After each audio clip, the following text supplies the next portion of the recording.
Hello and welcome to Across Africa. I'm Rochelle Ferguson-Biahi with our weekly look at the stories from across the continent, coming up in this week's programme. An historic ruling for campaigners. A South African court finds that Ahmed Timol, an anti-apartheid activist who died decades ago in police custody, didn't take his own life but was in fact murdered by officers. In Cameroon, nearly a year after a deadly train accident killed 79 people and injured hundreds, survivors and the families of victims are still waiting to be compensated. And women are pulling the strings literally. Female puppet makers challenge traditional thinking which suggests that only men can do the job. But first, in a landmark ruling for campaigners, a South African court has found that an anti-apartheid activist who died in police custody 46 years ago did not commit suicide, but was in fact murdered by officers. 29-year-old Ahmed Timol was arrested in Johannesburg in October 1971. He died 5 days later after falling from the city's police headquarters. Well, Ahmed Timol's case is by no means unique. In South Africa, families of many activists who've died in police custody are still seeking justice.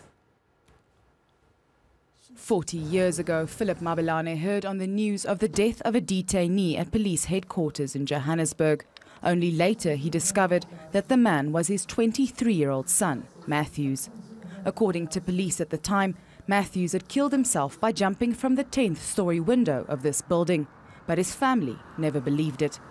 Now 95, Philip is still searching for the truth. This is my son. Why is my son dead? Died. What for? Between 1963 and 1990, 73 people died nationally in police detention. Many deaths occurred in questionable circumstances, with no officer ever held accountable. Families were often told their relatives fell or jumped from buildings or committed suicide in their cells. Lash Mabelane still remembers how his brother Matthews loved music and spending time with friends. He struggles to deal with his loss to this day. Can you imagine how it feels when a person is pushed from the 10th floor? It's like it's a movie, but it's real, you know?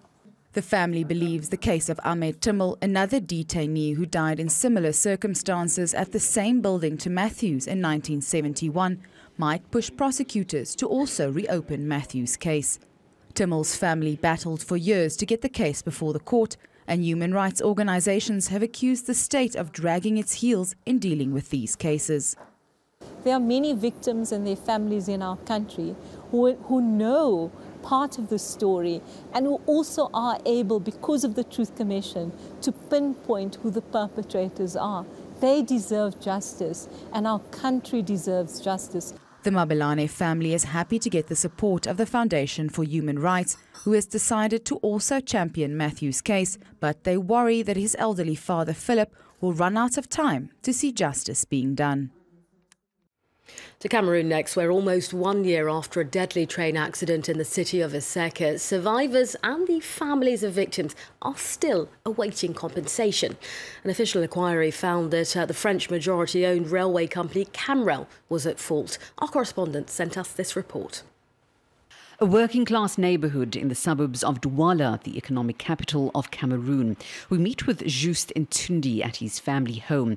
He's a young student who almost died in the derailing of the 152 Camrail train a year ago. This is the root of all my problems. This operation makes my life difficult. Severely wounded, he had to have a bone marrow transplant, which cost around €2,000. His parents have had to fork out the money because rail operator Camrail is yet to compensate him in the wake of the tragedy. An official inquiry found the Bolloré Group subsidiary responsible for. I can't move my head from side to side, and I can only sleep in one position, on my back. I can't read because I get horrible headaches, and I can't feel things in the same way that other people do.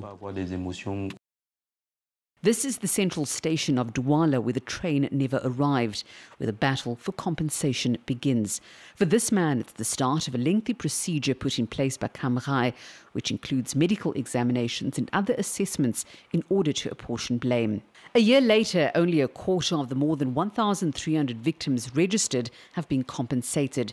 Tardiness that is justified by the complexity of the procedure, if one believes the lawyer of the insurers. For deceased victims, it takes a little longer. The question of inheritance must first be resolved for family members. They sign a memorandum of understanding, then the judge must approve the documents. And for children who lost their parents, another judge must also verify this agreement. These compensation agreements are being signed pending the outcome of the trial opened in Asika, the city where train 152 crashed. The court now wants to determine criminal responsibility in the worst rail accident ever to occur in the country.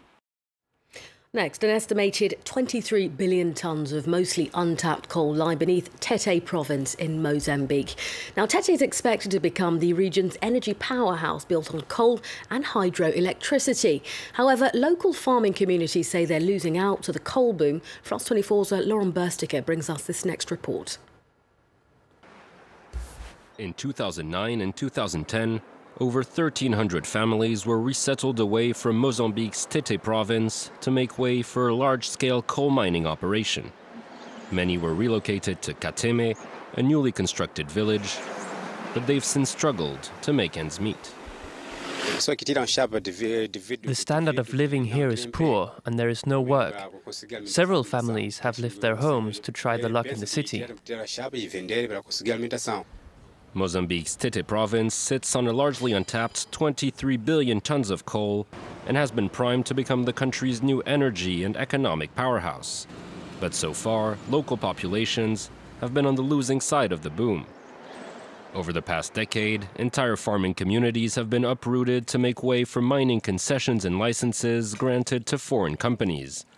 But lack of farmable land, access to water, and distance from other towns and markets have made it almost impossible for them to survive in their new homes. People who were relocated here now have to dismantle their houses and sell the zinc from their doors and ceilings in order to feed their children.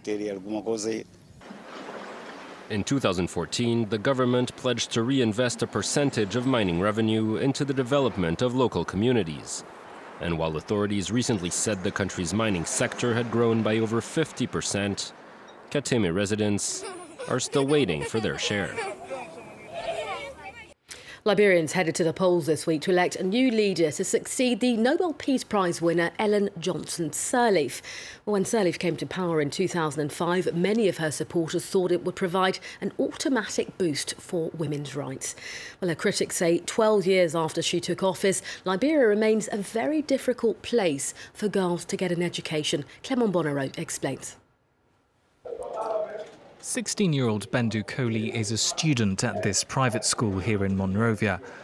Like tens of thousands of other girls in Liberia, she's hoping to complete secondary school and go on to university. Her dream, however, may never become a reality. My father is paying my school fee. He has paid the first semester, but he said he don't really have money to pay the final school fee, so he's looking for money.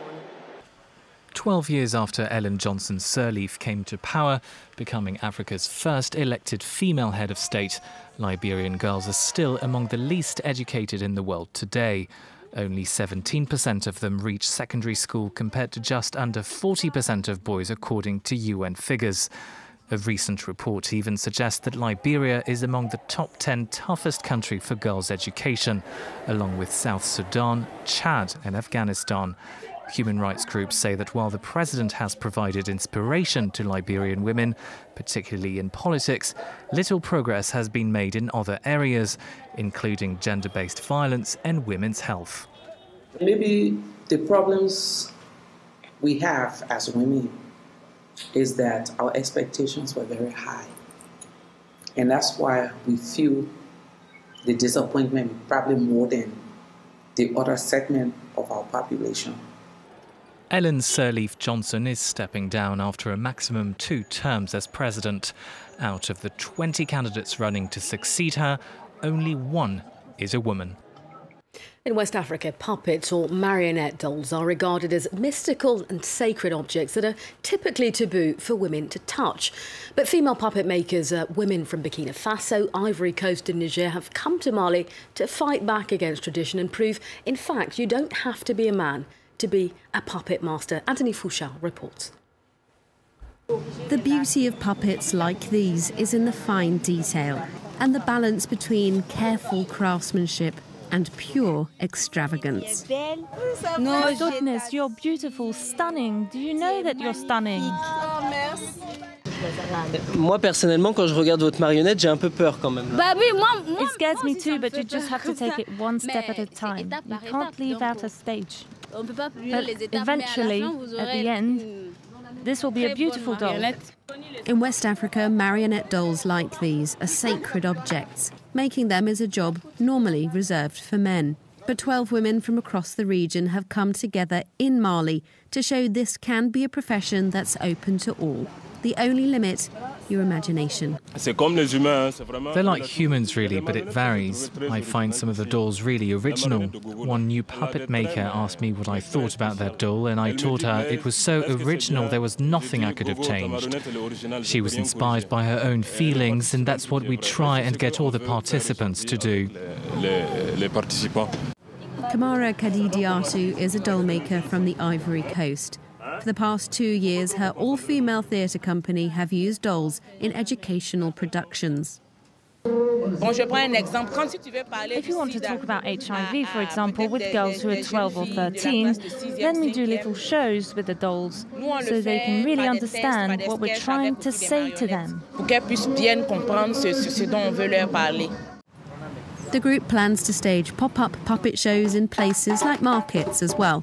But those dolls will be life-size. There you have it. You're very much up to date. That's all from your Across Africa team for this week. We'll be back at the same time next week. Join us then.